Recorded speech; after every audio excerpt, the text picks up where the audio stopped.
안녕하세요. 무서워서 딸내미 손잡고 드라마 보는 삐딱뷰입니다. 이번에 방송된 악귀 2화에서 염해상의 할머니인 나병이가 처음으로 나왔는데 분위기가 굉장히 기묘하고도 불길합니다. 많이들 같은 느낌 받으셨을 텐데요. 씹던 껌 김혜숙 배우님을 캐스팅한 것만으로도 뭔가가 있다는 것인데 더 나아가 그 역할마저 굉장히 섬뜩하고 뭔가를 숨기고 있는 듯한 배역입니다. 그렇다면 볼 것도 없이 끝판왕 확정. 그럴 수밖에 없는 이유를 곳곳에서 발견했기 때문에 오늘 이 영상으로 나병이의 정체를 제대로 전해드리도록 하겠습니다.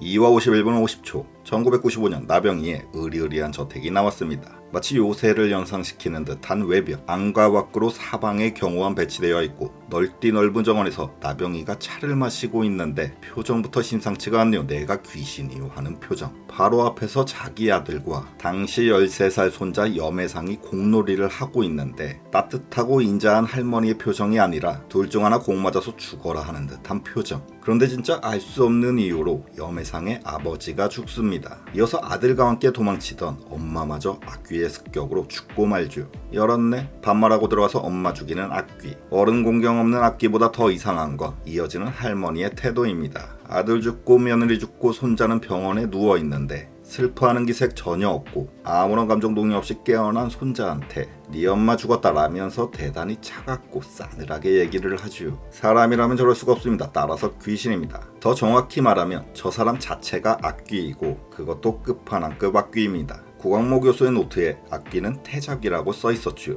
조금이라도 복잡해지는 얘기는 다 빼고 그냥 어린아이 귀신 정도로 생각하면 되는데 그 어린 악귀들이 탄생한 배경이 바로 나옵니다. 1958년 어떤 무당이 자기 욕심 채우고 무당 사업 번창하겠다고 죄 없고 불쌍한 어린 여자아이들을 죽여서 그 혼을 붉은 댕기 그리고 옥비녀, 흑고무줄, 푸른 옹기조각, 초자병 등에 나눠서 담은 거죠. 그 무당의 이름은 최만월, 1914년생, 2023년 현재 나이로 109살이니 이미 오래전에 죽어서 후손들이 제사도 여러 번 지냈을 나이입니다. 인물 소개상 나병이의 나이는 86세, 만약 1914년생 최만월이 23살에 딸을 낳았다면 2023년 현재 그 딸은 86세가 됩니다. 즉 나병이는 최만월 무당의 딸이라는 것인데 그걸 제가 어떻게 정확하게 맞추겠습니까? 딸이든 다른 후손이든 아니면 지나가다 악귀한테 얻어걸린 여자든 지금 이 여자가 악귀의 힘을 어떻게 사용하고 있는지가 중요합니다. 악귀의 그림자는 그 사람의 욕망을 들어주면서 커집니다. 나병이는 중형 캐피탈 대표, 사채 시장에서 여자 혼자 힘으로 살아남아 지금의 엄청난 부를 일궜다는 걸 알 수 있습니다. 그렇다면 지금까지 그와 함께했던 악귀의 그림자는 엄청나게 커져 있겠죠.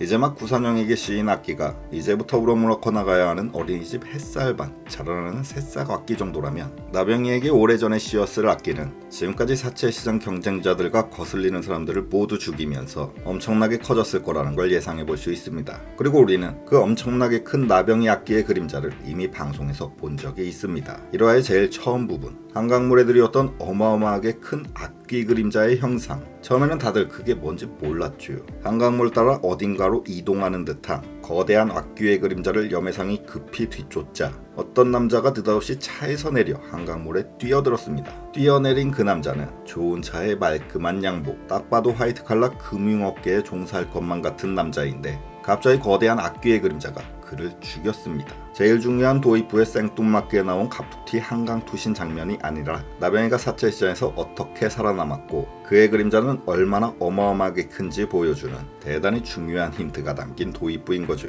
즉 나병이는 악귀가 공짜로 욕망을 들어준다 하니 그 힘을 신나서 마구마구 써댔고 그 반대국부에 있는 게 주산용에게 붙은 악귀입니다. 명색이 여주인공인데 아이고 좋아라 다 죽여주세요 이럴까요? 지금까지 자기한테 씌인 악귀가 보이스피싱범을 죽인 것, 인형을 마구마구 찔러대던 것 모두 주산용 본체의 의지와는 아무런 상관이 없는 일입니다. 나병이처럼 아이고 감사해라 로또 맞았다 그 악귀의 힘을 나쁘게 사용하는 게 아니라 여주인공답게 그 악귀와 맞서 싸우고 저항하며 물리치려고 할 겁니다. 그렇다면 자연스럽게 엔딩까지 그려지네요. 악귀의 힘을 불순하게 사용하고 있는 끝판왕 나병이 할머니와 그 반대인 구산형이 맞붙을 수밖에 없는 그림입니다. 가족과 사람 그리고 욕망을 이야기하는 드라마입니다. 누구에게나 욕망이 있지만 사람이기 때문에 그것에 저항한다. 무당의 딸 혹은 무당의 관련인이었던 나병이는 그 악귀가 들어주는 욕망에 아무런 저항 없이 순응하였고 정의의 여주인공 구산형은 인간만 가질 수 있는 이성과 의지, 희망을 이야기하는 캐릭터이기 때문에 결국 둘은 맞붙어서 맞짱 뜬다.